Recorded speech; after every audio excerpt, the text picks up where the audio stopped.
Hello guys, good afternoon. By the way, this is Vixo naman doon. So ngayon may papakita ko sa inyo ito, parang sunflower. Pero sa totoo lang, kamag-anak naman ito ng sunflower at aster. Ito ay nabibilang sa pamilyang Asteraceae. So i-explain ko sa inyo.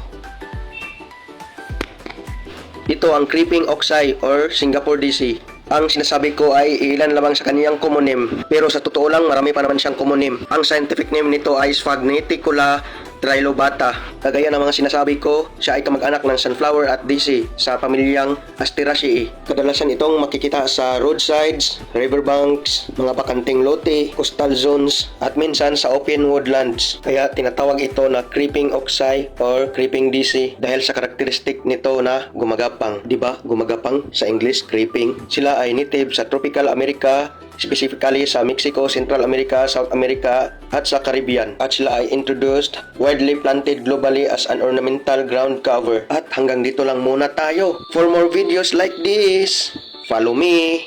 Thank you.